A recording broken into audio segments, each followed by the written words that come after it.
أهلا بيكم في يوم مختلف وعصر جديد، عصر السوشيال ميديا. بودكاست نقطة تحول النهاردة مختلف. معاكم نانا جمال، ويلا بينا أحكي لكم. كل يوم بنصحى نمسك الموبايل، نفتح انستجرام أو فيسبوك أو يوتيوب، نلاقي حد في سفرة، حد خاسس، حد اتخطب، حد اشترى عربية، حد نجح، ونبص لحياتنا ونقول ليه أنا لأ؟ هو أنا بطيء كده ليه؟ أنا شكلي مش كفاية؟ مش ناجح كفاية؟ مش محبوب كفاية؟ تعالوا نسأل السؤال اللي محدش بيحب يقوله بصوت عالي. هو اللي احنا شايفينه ده حقيقي ولا مجرد فلتر؟ سؤالنا ليكم هو: ايه أكتر حاجة بتخليك تنسى نفسك لما تبص لحياة الناس على السوشيال ميديا؟ وحاولت تعمل ايه عشان تطلع من الدايرة دي؟ يلا بعتولي بسرعة على الانستجرام mindmind1515 أو الفيسبوك بالعربي ربع ساعة عقل مع نانا جمال. فقرتنا الأولى بتقولك الحياة ورا الكاميرا. الناس بتعرض أفضل 5% من حياتهم وتخفي 95% الباقيين. المظهر مش دايما بيعكس الحقيقة. في ناس بتضحك قدام الكاميرا وبتبكي بعدها. تصوروا إن في دراسة بتقول إن ارتفاع معدل استخدام السوشيال ميديا مرتبط بزيادة الشعور بعدم الرضا والاكتئاب، خاصة عند المراهقين.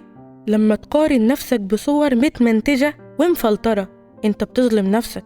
في قصة قصيرة لبنت من متابعينا، ليلى، كانت بتتابع انفلونسر مشهورة نفسها تعيش زيها. بعد شهور اكتشفت ان البنت دي دخلت مستشفى نفسي بسبب الضغط والإرهاق، رغم انها كانت بتضحك في كل فيديو بتصوره.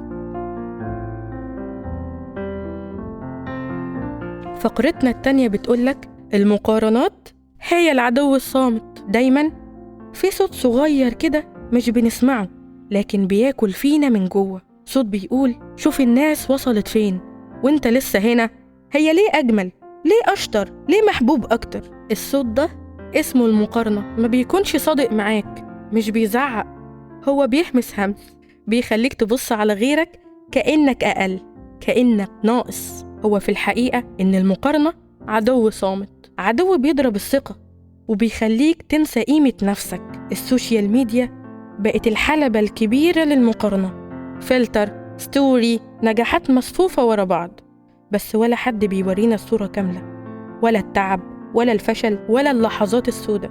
احنا بنقارن حياتنا الحقيقية بنسخة محسنة من حياة حد تاني. ده ظلم، ظلم لنفسنا كبير. المقارنة مش بتخليني أطور نفسي، المقارنة بتشلني، بتخليني أشوف النقص مش النعمة. كل مرة تبص فيها على غيرك اسأل نفسك، هو أنا بقيت بكره نفسي أكتر ولا بحاول أكون نسخة مش شبهي؟ خلي جواك دايما الجملة دي: أنا مش محتاجة أكون زي حد، أنا محتاجة أكون أنا وأحسن من نفسي وأطورها. بس لما تركز على نفسك هتلاقي إن كل واحد ليه توقيته الخاص. فقرتنا التالتة بتقولك إزاي أعيش حقيقتي. قلل وقتك على السوشيال ميديا واختار تتابع ناس بتحفزك مش بتضغطك. افتكر إن الواقع هو اللي بيحصل لما الكاميرا بتتقفل. اكتفي بإنك تكون أنت، مش لازم تبهر الناس، كفاية تبقى صادق مع نفسك. مارس عادة الامتنان، كل يوم اكتب 3 حاجات أنت ممتن ليها عشان تساعد نفسك وتشجعها.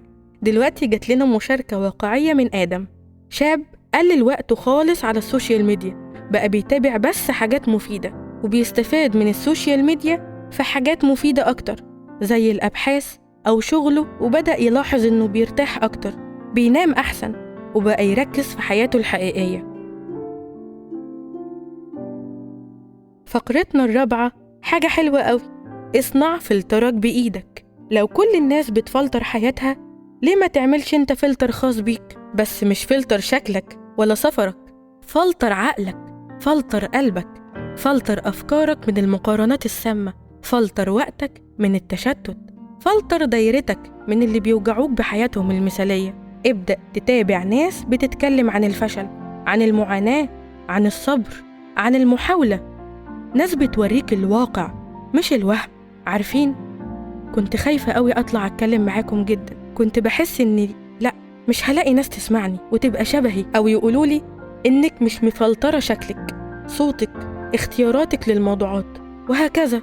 عملت البودكاست ده كان حلم وشغف كبير بالنسبة لي، خصوصا إني بحب الناس جدا، بس قررت إني أشوف وأتفرج على غيري من الناس اللي تشجع وتوريني إنها قدرت وأتعلم منهم. بقيت معاكم يعني ممكن نستفاد بحاجة كبيرة من الإنترنت، من ريلز، أو حتى ننقل ثقافتنا ونستغل السوشيال ميديا في حاجة مفيدة. طبعا الكلام عن السوشيال ميديا مش بيخلص، لكن خليني أقول لكم خلاصة سريعة: مش لازم تقطع عن السوشيال ميديا، بس عدل طريقتك فيها، تابع اللي يشبهك ويدعمك، خلي تجربتك رقمية بس إنسانية. افتكر دايما فلتر القلوب أهم من فلتر الصور. في ختام حلقتنا النهاردة، السوشيال ميديا مش سيئة، بس هي مش الحقيقة الكاملة. لو حسيت في يوم إنك أقل من غيرك، ارجع واسأل نفسك: أنا بقارن نفسي بحياة حقيقية ولا بصورة مفلترة؟ عيش بطريقتك على توقيتك، بعيوبك ومميزاتك، لأنك كده كفاية. كنت معاكم النهاردة نانا جمال من بودكاست نقطة تحول، وأشوفكم الحلقة الجاية. سلام مؤقت.